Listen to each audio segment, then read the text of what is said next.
Hello and welcome. Today we're taking a look at something that I've had on the back burner for far too long. I've actually bought this scope used probably a year and a half ago, and I had all intentions of doing a review on this right away. But for some reason, I just didn't. The reason why it was on my shelf and not on one of my rifles was because I specifically bought this for one of my new rifle purchases at the time, and it didn't fit my needs. And thus it came off, got replaced with something a little bit more capable, though not the exact style I wanted, and so it's been for the last 18 months.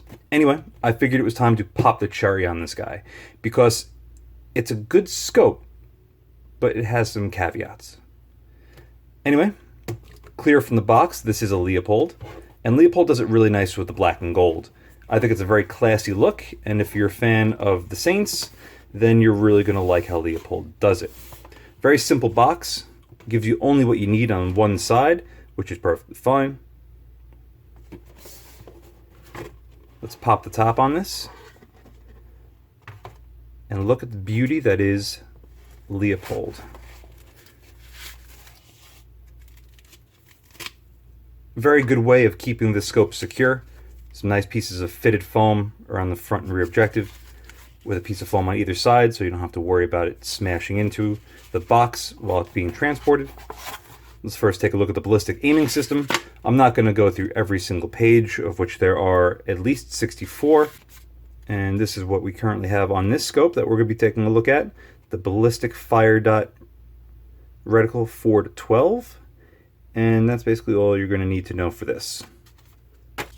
Owner's manual is basically going to be as simple as it can be. And for most of you out there, this is information that you already know. Onto the scope itself. Right off the bat, being a VXR model, this does have illumination. Leopolds typically have the push button illumination, which is right here. Whether I like that or not, it's still to be determined, but I'm favoring not so much. Starting at the back, you will note that this rubber piece around the ocular adjustment is sort of falling off, and that's just, how it was when I bought it. I did buy this used, full disclosure. There's your model number, USA designed, machined, and assembled, which is nice to see. Adjusting the eyepiece is very smooth and a little on the tight side, which is good. I don't like it when these are too loose and they could move around. This is very snug in there. Fit beautifully. Magnification ring adjustment is something that you're not going to see on many scopes, and this is a very narrow sweep. 4 to 12 minimum to maximum magnification. If that is 12 o'clock, that's just about 4 o'clock. So just over 90 degrees, probably about 110, 120 degrees, and it is extremely fast to go back and forth. Miniature molded in throw lever is a really nice touch. You don't need to modify this whatsoever.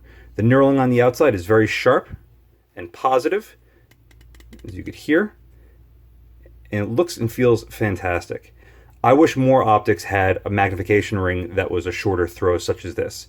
Typically they're about 180 degrees, give or take, and if you don't have a throw lever on some of them, it could take you a really long time or be quite difficult to adjust. Not the case with this Leupold. Extremely nice and well done. Onto the elevation turret. This has a quick adjustable turret.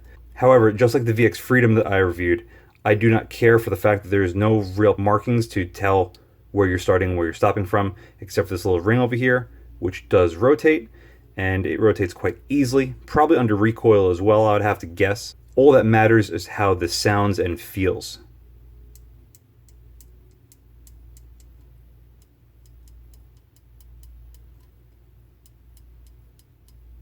Feels pretty good, a little bit of play back and forth, a little plasticky feeling, but the detent is there, and it is definitely audible.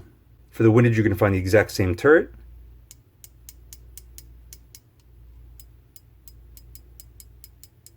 And this one actually sounds a little bit crisper, and it feels a little bit tighter.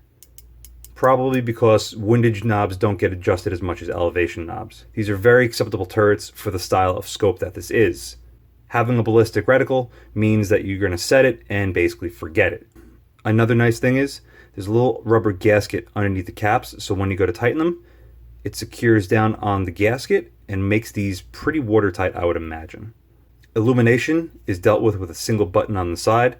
You push it it should come on maximum brightness, and then you keep pushing it until it goes to minimum brightness. It will flash when it hits minimum and maximum brightness. However, it can be very difficult to see when it blinks to hit minimum illumination. Glass on the front looks fantastic, and overall, this scope is extremely lightweight. I usually reserve this for the final review, but at 15.2 ounces, this thing is a featherweight for what you're getting. But enough about the weight. What does the reticle look like? The reticle is a very nice, simple shape. Definitely not a lot going on, and I like that, especially on something that might be used for more precision. The drops are clearly indicated, even though they might be a little bit on the small side, but you can tell that they're there all the time, especially this being a second focal plane scope. However, as you've probably already seen, changing the magnification changes the position of the eye box, and that's a problem, at least for me. But I'm going to get more in depth with that during the final review. And that's going to conclude this unboxing. I felt it was high tide that this scope got the review that it deserves, because it is a very good scope, but it has one flaw that I could not accept, and you probably already know what that is. Anyway, stay tuned for the first person review that's going to be coming up on this very soon, because I've basically got all the footage for it already. Thank you very much for watching. See you again next time.